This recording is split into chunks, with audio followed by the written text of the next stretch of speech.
क्या क्या होता है ये असिस्टेंट सुपरिटेंडेंट जेल में? हमें एक वार्ड मिल जाएगा। इसमें वर्दी होती है या सिविल जॉब होती है? सैलरी से कंपेयर कर सकते हैं, लेकिन ना तो हम पावर से। मतलब तैयारी करने की शुरुआत कहाँ से हुई थी? पिताजी ने कुछ ऐसी बात बोल दी थी मेरे को जो मेरे को थोड़ी पिंच कर गई थी। पिताजी को इस बात का जवाब मिलेगा। Daily 500-600 question. एक ऐसा बच्चा रट रहा है जिसको ये नहीं पता। एक हफ्ते बाद मेरे को कुछ भी याद नहीं था। टाइम कम था मेरे पास, इसलिए मैंने सोच ली थी कि 1.5-2 महीने में सारा रगड़ दूंगा। आपके नोट्स के अलावा मैंने मैथ्स को हाथ ही नहीं लगाया। अच्छा, मुझे ये बताना कि घर पे बैठ के पढ़ते थे या लाइब्रेरी में? घर पे एक ऐसा कमरा जिसमें ना कूलर लगवाया मैंने, ना एसी लगवाया। मैंने किराया भी बचाया बस का। मदद उनकी जरा सी भी नहीं चाहिए थी, सिर्फ खाने के अलावा। इसलिए मैंने लाइब्रेरी भी ज्वाइन ना की कि 15-20 मिनट मेरे वेस्ट हो जाएंगे। लोगों को पता चल जाएगा कि मैं तैयारी कर रहा हूँ। तब गाँव के लड़कों में ये दिक्कत है। तो कंसिस्टेंसी पढ़ाई में कैसे मेंटेन करते? तो जो डिसिप्लिन था ना, उससे मोटिवेशन आया। सक्सेस के अलावा कुछ सोचना ही नहीं है, टाइम वेस्ट है। मेरी माता जी को उन्होंने ये बोला, आंटी अगर आपके बेटे और वो भाई लोग नहीं आते तो मेरे बच्चे उस दिन भूखे मर जाते। सुबह अपना 2 घंटे वर्कआउट डेली था मेरा। तो हर एक बच्चा जो तैयारी कर रहा है ना, वो इस काम को जरूर रखे कि रूटीन तभी बन सकता है जब आप फिजिकली फिट हो। मेरे प्यारे बच्चों, नमस्कार आप सभी को। आज मैं महेश भारद्वाज बच्चे के साथ हूँ और इस बच्चे ने बहुत बड़ा काम किया है। इसका AI रैंक 3 आया है।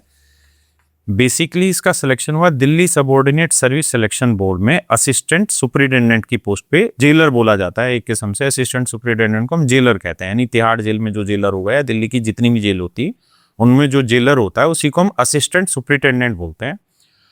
मेरे प्यारे बच्चों, इस बच्चे का इस समय ये 2022 SSC CGL के थ्रू ऑडिटर की पोस्ट पे दिल्ली में नौकरी कर रहा है और अपनी तैयारी के दौरान इसने बहुत सारी पोस्टों पे सिलेक्शन लिया, जिसमें एक है SSC GST हवलदार। CHSL में इसका सिलेक्शन हुआ। CGL में ऑडिटर के थ्रू इस समय ये काम कर ही रहा है। DDA में पटवारी की पोस्ट पे इसका सिलेक्शन हुआ है। FCAT में इसका सिलेक्शन हुआ। CTET में इसका सिलेक्शन हुआ। तो लगातार इसके बहुत सारे सिलेक्शन हुए और इस समय ये SSC CGL 2022 के थ्रू ऑडिटर की पोस्ट पे, और अब ये ज्वाइन करने जा रहा है Delhi subordinate service selection board के थ्रू, जो नई रिक्रूटमेंट आई है। 23 दिसंबर में वैकेंसी आई है Delhi subordinate service selection board की, और उसमें भी जर्नल जो कैटेगरी थी उसमें केवल 5 ही सीटें थी। बहुत लोग भागे, 5 ही लोग चुनने थे और उन 5 में जो महेश भारद्वाज जी तीसरे नंबर पे आए। और जब मैं इससे बात कर रहा था तो मुझे बहुत सारी चीजें से बात करके समझ में आई कि हम अपने जीवन में बहुत बार सोचते हैं कि यार मैं खुद के स्तर पे भी, कि जब हम ये मुकाम हासिल कर लेंगे तो हम कुछ अपने जीवन में करेंगे। लेकिन अगर करने की सही इच्छा हो ना, तो जब आप 18-19 साल के होते हैं ना, तब भी आप बहुत कुछ कर लेते हैं। इस बच्चे ने समाज सेवा के लिए 18-20 साल की उम्र इसने वो कर लिया जो आदमी 50-50 साल 60-60 साल की उम्र में भी नहीं सोचता है। तो महेश, आपका स्वागत है भाई हमारे इस पॉडकास्ट में। तो महेश, सबसे पहला सवाल तुझसे यही है भाई कि इतनी सारी पोस्टों पे सिलेक्शन लेके तूने सीटें खराब क्यों करी? डॉक्यूमेंट वेरिफिकेशन कराया था कि नहीं? नहीं सर, नहीं कराया। किसी ने एक हवलदार का कराया था सर, क्योंकि वो फर्स्ट था, लेकिन ज्वाइन नहीं की थी। एक वही सीट मैंने आज तक खराब की, बाकी सीट मैंने कोई खराब नहीं किया। और अभी ऑडिटर जो ज्वाइन किया, जी सर, अभी इसको छोड़ोगे, इसके लिए असिस्टेंट सुपरिटेंडेंट के लिए रखोगे? जी सर, बिल्कुल। कारण यही है सर, क्लरिकल पोस्ट है यहाँ, जैसी मेरे को पोस्ट चाहिए थी, जैसा मेरा नेचर है। तूने इस पूरी पोस्ट का पता तो किया ना कैसी? बिल्कुल सर, ऊपर से नीचे तक।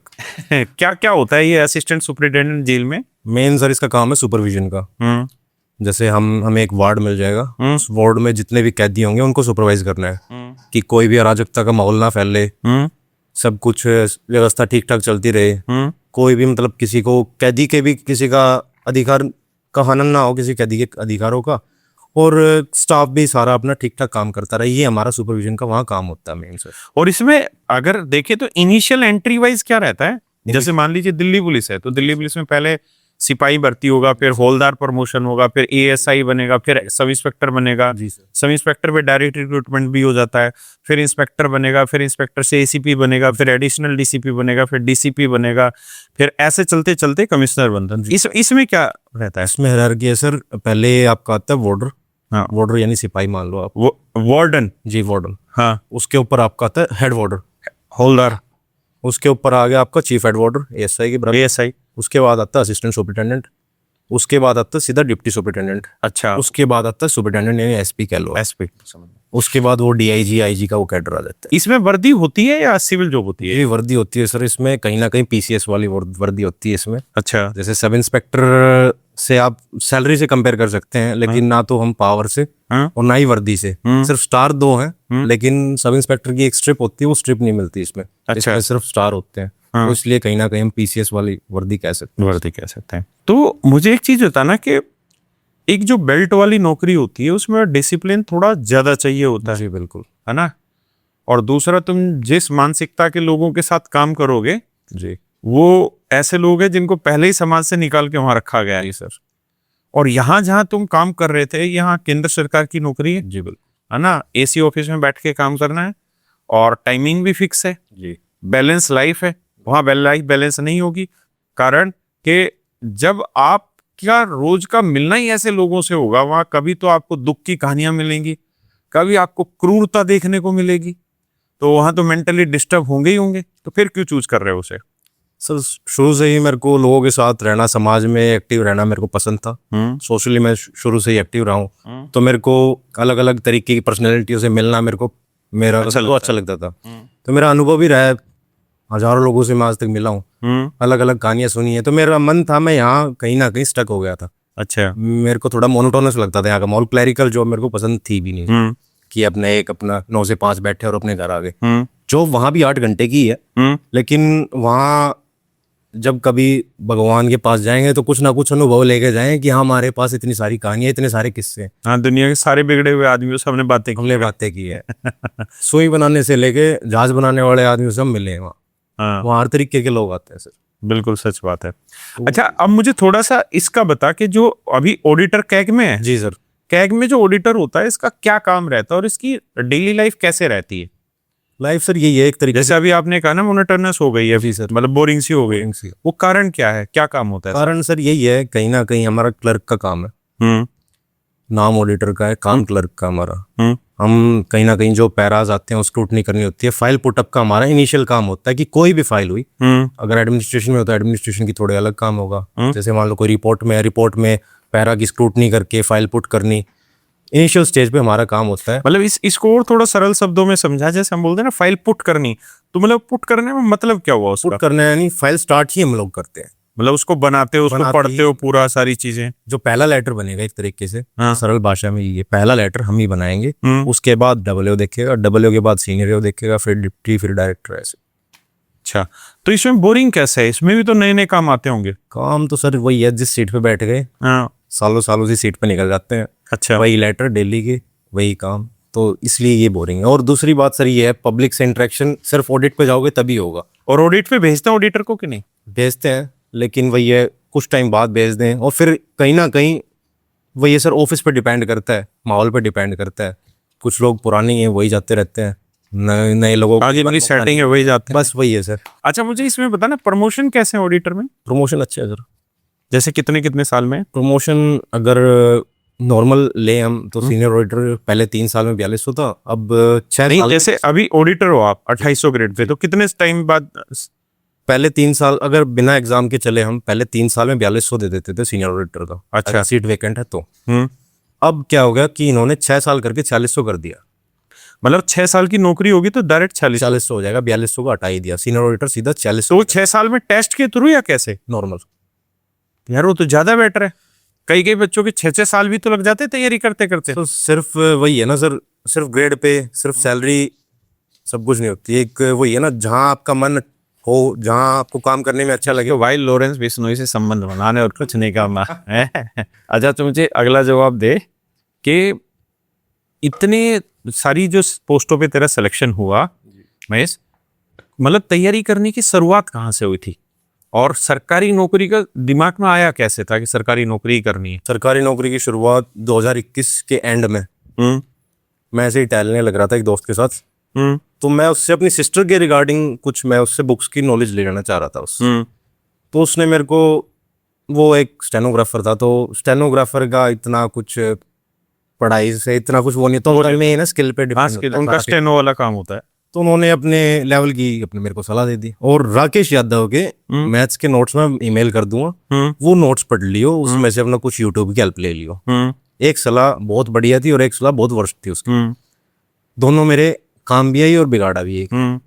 मैंने जाती उस टाइम एक पिताजी की मेरे को थोड़ी सी 2-4 दिन पहले ही ऐसी बात हुई थी, जो पिताजी ने कुछ ऐसी बात बोल दी थी मेरे को, जो मेरे को थोड़ी पिंच कर गई थी उसमें। कैसे करना है ये समझ नहीं आ रहा था, बट वो चीज थी सर, क्यों पिंच कर रही थी बात, लेकिन मैं क्या करके तो मैं मानूंगा।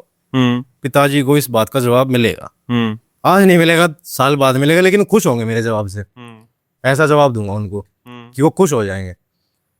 पापा ने कुछ गवर्नमेंट जॉब के रिगार्डिंग बात बोली थी मेरे को कि तुम्हारे से नहीं होगा, इस टाइप की कोई बात। फिर मेरे भी दिमाग में आ गई कि इस भाई की सलाह चल मैं भी मान के देखता हूँ। मैंने भी चुपचाप बिना किसी को बताए एक हफ्ता डेली 500-600 क्वेश्चन रटने स्टार्ट कर दिए। अच्छा। Daily 500-600 question. एक ऐसा बच्चा रट रहा है जिसको ये नहीं पता अकबर कौन है, उसका बाप कौन है, उसका बच्चा कौन है। उस बच्चे ने अपना डेली 600 क्वेश्चन याद करने स्टार्ट कर दिए। एक हफ्ते बाद मेरे को कुछ भी याद नहीं था। बेसिक्स जीरो थे सर, जीरो। वही है, अपना 11th-12th में नॉन मेडिकल पढ़ के आ गया, हमें क्या पता था जीके वगैरह का इतना। फिर सर मैंने एक भाई मिला मेरे को CDS वाला। डेली मेरा ये था कि 2 दिन में अपना एक सब्जेक्ट निपटाना है मेरे को। तो मैं ऐसे टारगेट लेता था। साथ के साथ मैंने लिया राकेश यादव का टारगेट। राकेश यादव का स्टार्टिंग की थी पाइप एंड सिस्टम से। पता कुछ था नहीं। शुरू में इतना मुश्किल लग रहा था सर, बहुत ज्यादा मुश्किल की भाई मेरे समझ नहीं आ रहा, फ्रस्ट्रेट हो गया था मैं 1-2 घंटे में ही, बहुत तगड़े वाला। उस भाई को ही बुलाया मैंने जिसने मेरे को सलाह दी थी। मैं क्या भाई मेरे को समझा। उसने भी बहुत बोरिंग तरीके से थोड़ी बहुत चीजें समझाई, थोड़ी समझी मैंने। फिर मैंने चुपचाप उन्हें यूट्यूब पे देखना चालू किया। वो ऐसे की ऐसे, मैं ऐसे क्वेश्चन टाइप कर देता था ऐसे ही। मेरे को पता ही नहीं था सर क्या मुश्किल है क्या आसान है। कोचिंग मैंने लेनी कहीं से पता नहीं क्यों ठीक नहीं समझी, कारण मेरे को आज तक नहीं पता इस चीज का। कोचिंग मैंने कहीं से ली नहीं। वो आपकी क्वेश्चन, वो आपके चैप्टर में ऐसे ही यूट्यूब पे डाल देता था। तो ऐसे की ऐसे आपके चैप्टर मेरे को वो नोट्स वाले मेरे को यूट्यूब पे मिल जाते थे। बहुत सारे लोगों ने पूरे नोट्स पढ़ा रखे हैं जीटीज। तो ऐसे कई टीचर थे आपके नोट्स जिन्होंने करवा रखे थे, और आपकी भी वीडियो उसमें मिल जाती थी। उनकी समझ नहीं आती तो आपकी कहीं ना कहीं कनेक्ट कर लेता था मैं 4-5 वीडियो देख के। वहां से मैंने आपकी डेली 2x की स्पीड पे और डेली आधा चैप्टर मैंने कंप्लीट करना चालू कर दिया। थोड़ा टाइम कम था मेरे पास, इसलिए मैंने सोच रही थी कि 1.5-2 महीने में सारा रगड़ दूंगा। तो 1.5 महीने में सर मैंने एक बार आपका पूरा मैथ किया है। अच्छा। फिर दोबारा किया, वही दोबारा किया। आपके नोट्स के अलावा मैंने मैथ्स को हाथ ही नहीं लगाया। वो करके फिर आपकी 7300 उठाई। 7300 में से सवाल करे, लगभग आधी से ज्यादा वो भी की थी शायद। बाकी मैथ्स सारा ही जो करा है मैंने आपके नोट से ही किया है। देखो, एक चीज इस बच्चे ने बड़ा अच्छा जवाब भी दिया, और ये मैं आपको कहना चाह रहा हूँ कि अगर आप सेल्फ लर्निंग भी करना चाहते हैं ना, तो बड़ी चीज नहीं है, आदमी खुद से कर सकता है। बस सेल्फ लर्निंग में एक ही नुकसान होता है जो इसने कहा कि इनिशियल पे अगर वो डायरेक्शन प्रॉपर मिल जाए तब तो है मजा, लेकिन अगर वो रास्ता गलत मिल जाए तो दिक्कत है। कोचिंग से बस ये होता है कि एक बार कोचिंग कर लेते हैं ठीक जगह से तो फिर वो डायरेक्शन बहुत क्लियर हो जाती है। और 2020-21 में तो फिर भी चलो ऑनलाइन कोचिंग इतनी फेमस नहीं थी, उस समय तो ऑफलाइन एक बड़ा विकल्प दिखता था।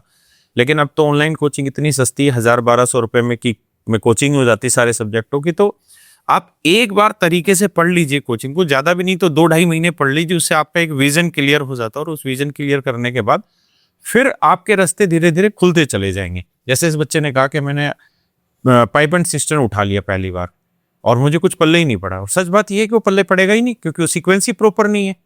तो सीक्वेंसिंग और थोड़ा थोड़ा समझ में आना ना, वो एक बार स्टार्ट हो जाता है। अच्छा, मुझे ये बताना कि घर पे बैठ के पढ़ते थे या लाइब्रेरी में? सर घर पे एक ऐसा कमरा जिसमें ना कूलर लगवाया मैंने ना AC लगवाया। नाइस। घर परिवार से मैं संपन्न हूँ, शुरू से ही हमारा घर परिवार ठीक ठाक रहा है। दिल्ली के परिवार वैसे भी साझे का हर तरीके से काम ठीक ठाक था, लेकिन मदद उनकी जरा सी भी नहीं चाहिए थी, सिर्फ खाने के अलावा। हाँ, कि भाई भोजन मिल जाए टाइम पे, जो मेरा मन करे चुपचाप एक बार मम्मी को बोल कर दूं नीचे खाना तैयार रख के, मेरा टाइम वेस्ट ना हो। इसलिए मैंने लाइब्रेरी भी ज्वाइन ना की कि 15-20 मिनट मेरे वेस्ट हो जाएंगे और लोगों को पता चल जाएगा कि मैं तैयारी कर रहा हूँ। सब गांव के लड़कों में ये दिक्कत है। मेरी सबसे बड़ा स्ट्रगल का अगर आप देखोगे पॉइंट, तो यही पॉइंट था मेरा सर्कल कुछ ज्यादा बड़ा था। उनसे कैसे बचना है मेरे को, ये मेरा सबसे बड़ा स्ट्रगल का पॉइंट। कैसे बचा? ऐसे बचा सर, अपने कमरे में बंद रहा। बिजनेस मेरा था ही, सबको पता था अपना बिजनेस कर रहा है। कोरोना में काम सबके ठप हो ही गए थे, तो सबको ये बोल दिया था कि मेरा ऑनलाइन चल रहा है। ऑनलाइन में इतना ही काम करता था कंसल्टेंसी वगैरह के, जिससे मेरा जेब खर्चा आ जाए। जेब खर्चे के लिए मैं काम करता था, उससे ज्यादा मैं ना तो अपने पैसे की आए ना किसी चीज की आए कि भाई जेब खर्चा निकलता रहे। बाकी सारा टाइम पढ़ाई पे 13 से 14 घंटे का शेड्यूल अपना बनाता था। नाइस। लेकिन उसको फॉलो 9 से 10 घंटे करता था। क्योंकि अपने आप को मैं प्रेशर में रहता था हर टाइम की, भाई प्रेशर में रहे तभी ठीक रहेगा, क्योंकि तेरा वो काम है ही नहीं कि कोल्ड जोन में तू चला जाए, कंफर्ट जोन में तू चला जाए। तेरे पास ना तो तेरी इतनी हैसियत इस टाइम, और ना तेरे पास इतना समय कि तू कंफर्ट जोन में कहीं बैठ पाए। तो मेरा यही था सर कि प्रेशर में रखना है। 13 घंटे का डेली शेड्यूल बना, 14 घंटे का, वो 9 से 10 घंटे में सॉल्व कर उसको। लेकिन ये फिर रेगुलर बना कैसे पाते थे? क्योंकि ये डेली 9-10 घंटे का सच में बड़ा स्ट्रगलिंग हो जाता है। स्ट्रगलिंग था है ना। अभी जैसे मैं अपना एक एग्जांपल लेता हूं कि अगर हम रोज पढ़ा रहे हैं जी, और हम लगातार 6 दिन पढ़ाते हैं ना, तो 7वें दिन ऐसे अंदर आग लगती कि निकल यहां से किसी भी तरीके से। आप ये काम रोज नहीं कर सकते, तो कंसिस्टेंसी पढ़ाई में कैसे मेंटेन करते? 9 से 4 की मैं नींद लेता था, सुबह 4 बजे उठता था। सुबह 4 बजे उठ के मेरा यही होता था, लगभग 4:30 बजे तक अपने घर से निकल लेता था डेली। कभी 1-2 यूट्यूबर हैं, अच्छे टीचर हैं, उनकी वीडियो देख ली। कभी आपके जैसे एग्जाम्पल आपका सफेदी वाला, ऐसी ऐसी वीडियो देखता था मैं। आपका मूर्तिकार का एग्जाम्पल है, तो 1-2 वीडियो आपकी उठा ली, उनको डाउनलोड करके रखता था बार बार, उन्हीं को बार बार देखता रहता है। उन्हीं को बार बार सुनता रहता था दिमाग में। उसके अलावा कुछ, सक्सेस के अलावा कुछ सोचना ही नहीं है, टाइम वेस्ट है। अच्छा। मतलब किसी और चीज के बारे में सोच भी लिया। एक टीचर थे, उन्होंने ये बात बोली थी कि भाई कोई भी सपना खराब भी आ जाए ना, उस पर भी टाइम खराब मत करना। अच्छा। उसको सोच के भी टाइम खराब मत करना कि भाई मेरे को ये सपना आया था। तो मतलब मैंने थोड़ी माइंडसेट वो बना लिया था 1-1.5 साल के लिए कि भाई हर चीज टाइम वेस्ट है पढ़ाई के अलावा। और पढ़ाई करना बहुत आसान काम है, क्योंकि मैं बिजनेस लाइन से आया था। बिजनेस लाइन से आया था सर, एक जगह बैठ के पढ़ना ही, तो मतलब मेरे को आसान लग रहा था वो काम। बेशक वो मुश्किल हो, सरल चीज का और मुश्किल चीज का डिफरेंस नहीं पता था पढ़ाई में, कि जीके मुश्किल मानी जाती है, ये पता ही नहीं था। और ना ये पता था एडवांस मुश्किल है, अर्थमेटिक मुश्किल है। तो ये चीजें नहीं पता थी। और फिर मैं अपना डेली साथ के साथ जितना भी टाइम मेरा बचता था, मैं मोटिवेशन वीडियो देखता था आप जैसे टीचर्स की, और अपना सुबह अपना 2 घंटे वर्कआउट डेली था मेरा। जिम में साइकिल लेके जाता था। अच्छा, सही। कार्डियो कर ली, थोड़ी जिम कर ली। अपना पास में ही गाँव में 8-9 किलोमीटर डेली साइकिलिंग हो जाती थी। उससे दिमाग फ्रेश रहता था, एनर्जेटिक रहता था पूरे दिन। फिर आगे मेरा डेली यही शेड्यूल था। मम्मी को एक चीज बोल रखी थी, जो मैं बोलूँ चुपचाप तैयार रखना नीचे, मेरा टाइम वेस्ट ना हो। मम्मी ने मेरी बहुत सहायता करी इस चीज में। ये नहीं कही कि भाई मैं नहीं बना रही, ये नहीं कर रही, वो नहीं कर रही। बाहर का मैं कुछ खाता पहले भी नहीं था, आज भी नहीं खाता। तो उससे सर मेरा मोटिवेशन और डिसिप्लिन दोनों साथ चलते रहे, जिससे कहीं ना कहीं कंसिस्टेंसी बनी रही। अब इस लड़के ने बहुत अच्छी पॉइंट की बात की जो मैं निकालना भी चाह रहा था, कि कोई भी इतना कंसिस्टेंट रह कैसे सकता है ना। 1.5 साल तक तैयारी करना और लगातार एक पेस में तैयारी करना, समाज से कट जाना, मतलब सच में बहुत स्ट्रगलिंग होता है ये काम करना। तो इसका एक साइंटिफिक रीजन भी है जिसके थ्रू आप इन चीजों को कर सकते हैं। अगर आप अपनी बॉडी से ना लगातार अगर 1-1.25 घंटा पसीना निकाल देंगे, तो उस पसीने के साथ विश्वास मानिए बहुत सारी नेगेटिव एनर्जी भी बाहर चली जाती है। या यूं कहे ना कि अगर आप 1-1.5 घंटा रोज अगर शरीर के साथ कसरत कर रहे हैं ना, पसीने पसीने हो जा रहे हैं, तो विश्वास मानिए अंदर कुछ नेगेटिव बचता ही नहीं है। आप नेगेटिव सोच ही नहीं पाएंगे इतनी मेहनत करने के बाद। माइंड सिर्फ और सिर्फ इसी तरफ लेके जाएगा, इसी तरफ लेके जाएगा। तो हर एक बच्चा जो तैयारी कर रहा है ना, वो इस काम को जरूर रखे कि रूटीन तभी बन सकता है जब आप फिजिकली फिट हो। आप डिसिप्लिन रही तब पाओगे जब फिजिकली फिट हो। हर एक चीज के अगर हम साइंटिफिक पहलू देखेंगे ना, तो हमें समझ में आएगा। जो बच्चे आज के समय में पीजी लेके रह रहे हैं बेचारे, उनके साथ बड़ी दिक्कत है। इसके साथ बड़ी सहूलियत थी। क्या सहूलियत है?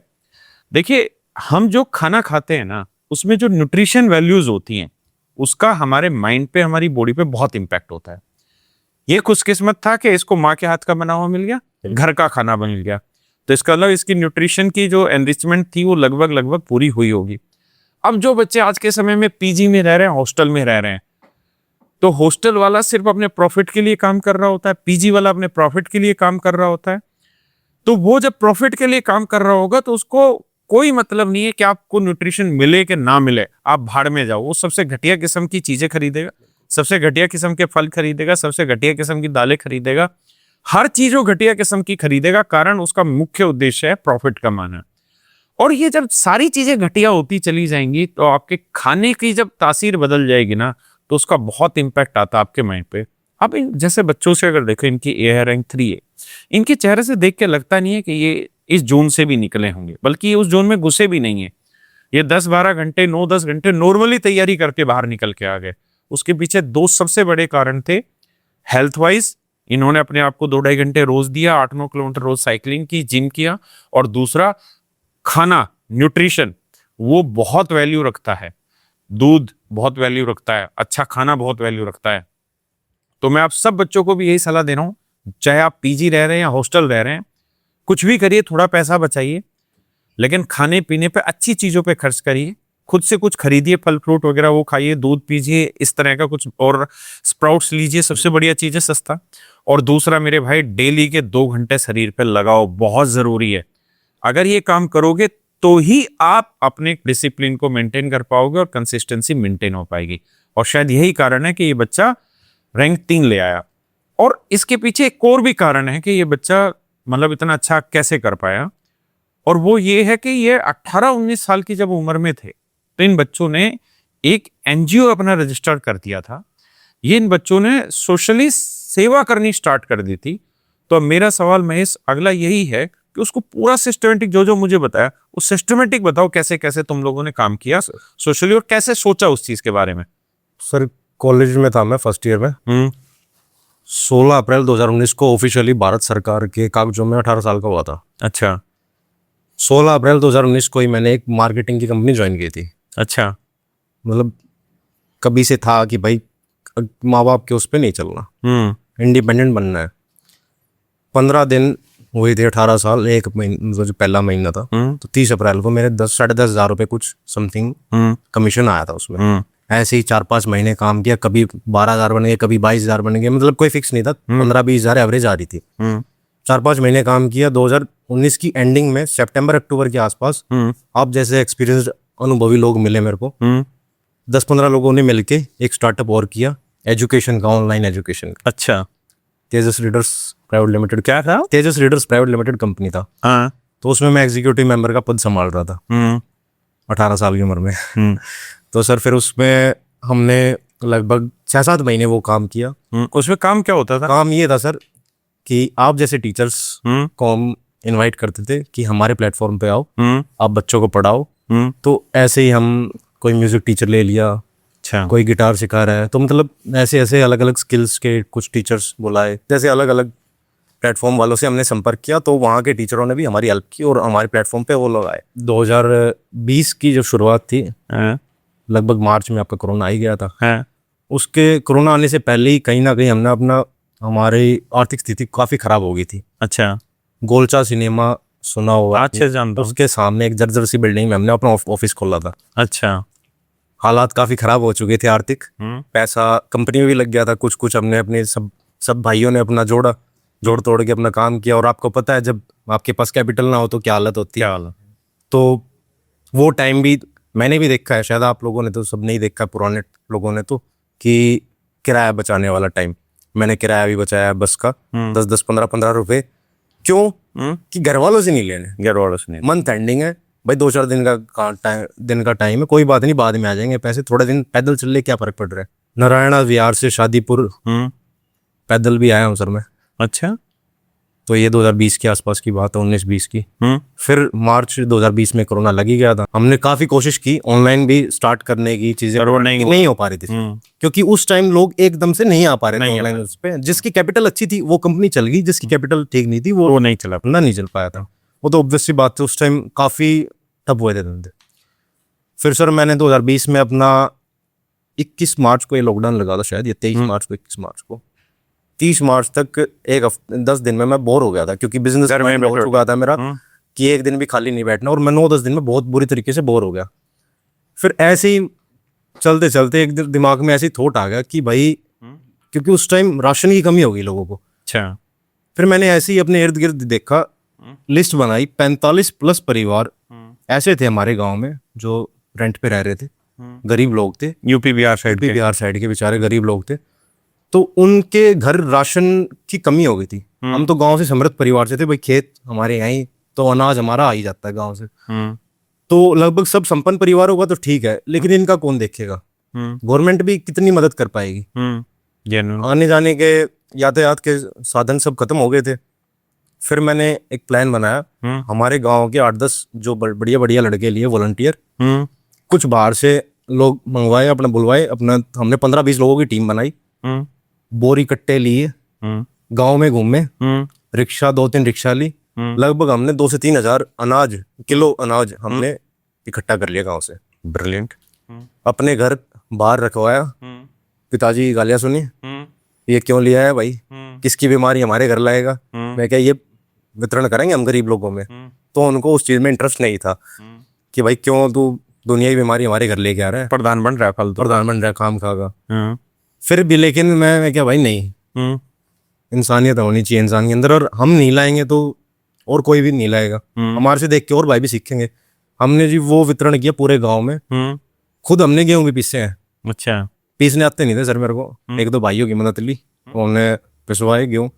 फिर हमने अपने पूरे गांव में वितरण किया, 45 परिवारों की लिस्ट बनाई, सबके घरों में गेहूं वितरण, जैसा भी अनाज था हमारे पास वो हमने वितरण किया। किसी को आलू दिए, किसी को अचार दिया, किसी को चावल दिए, जैसा भी। वीडियो मेरी हाजिर पड़ी है इंस्टा पे वो पुरानी। तो लगभग 45 परिवार हमने वहां लगभग हर हफ्ते 2 हफ्ते में हम उनको कुछ ना कुछ दे के आते थे, जैसा हमारे पास गांव का समर्थन आता था।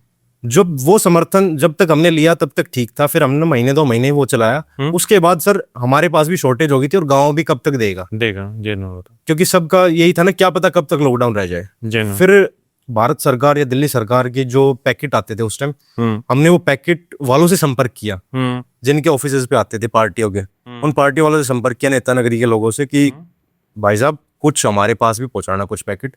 तो वो लोग फिर हमारे को कुछ पैकेट दे देते थे, उन पैकेट से हम उन लोगों की मदद करते थे।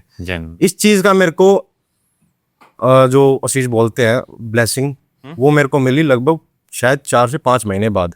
कैसे? एक हमारे रेंट पे रहती थी बहुत पहले, सिम्मी नाम था उस औरत का, वो एक छोटे से बच्चे को लेके हमारे घर आई थी। अच्छा।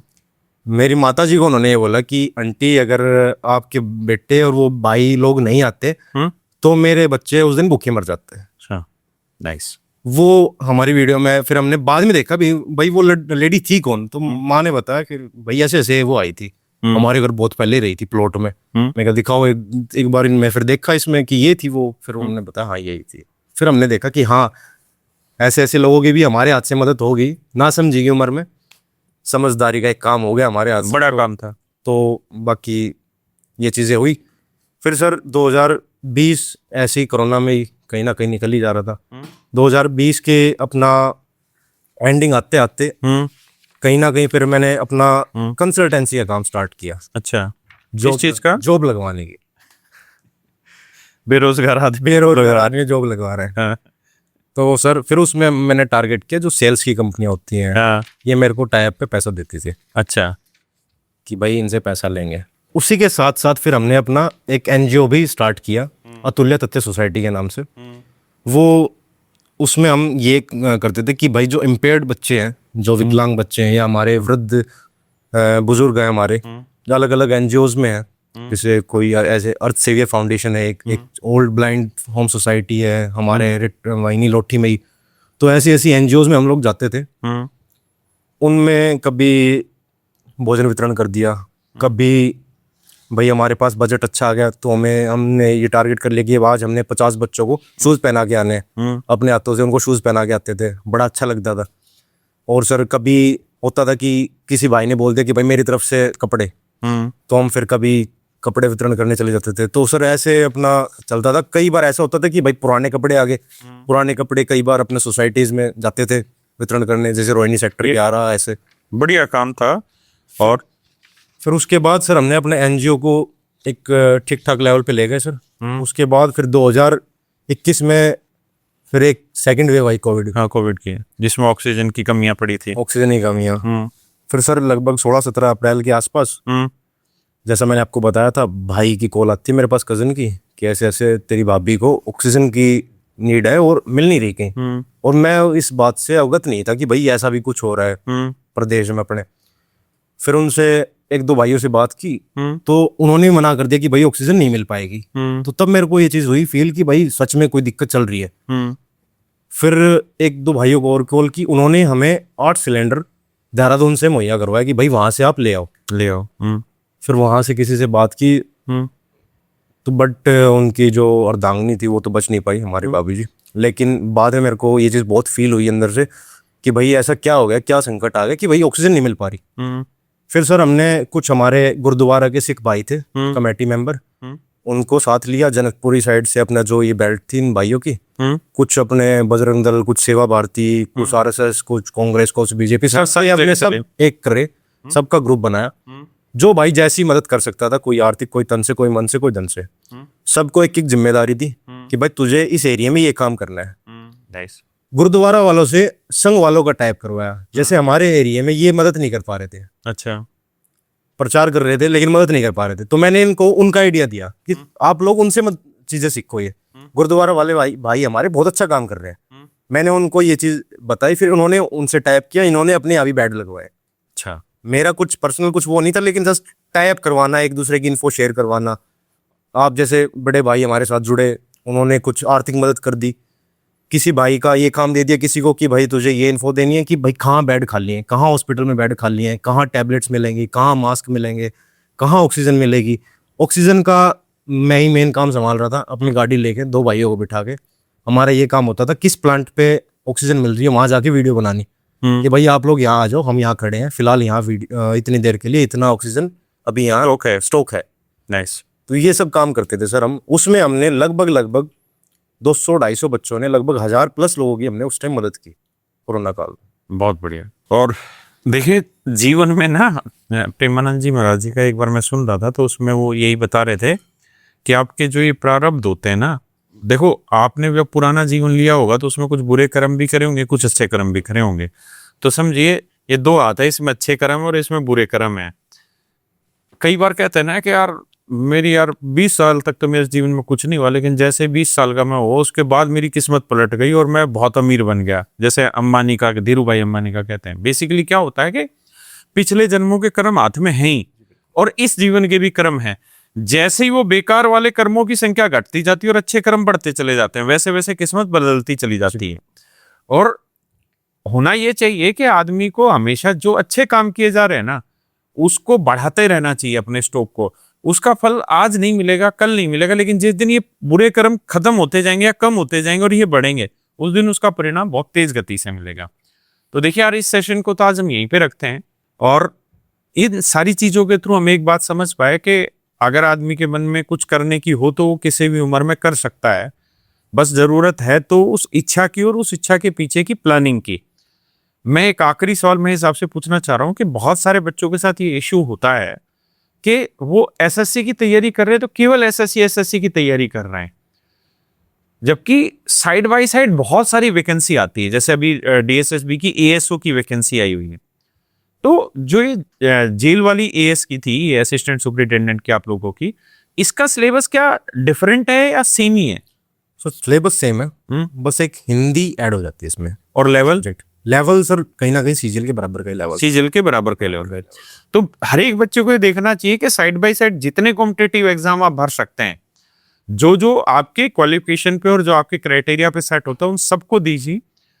सिलेक्शन जरूरी नहीं केवल एक ही टारगेट पकड़ के चला जाए और उसी पे सिलेक्शन हो, ऐसा बिल्कुल जरूरी नहीं। जैसे बच्चे ने बताया भाई 5 ही सीटें मिली 2023 में, 2017 के बाद 2023 में सीटें आई, 5 ही सीटें थी, क्या करते?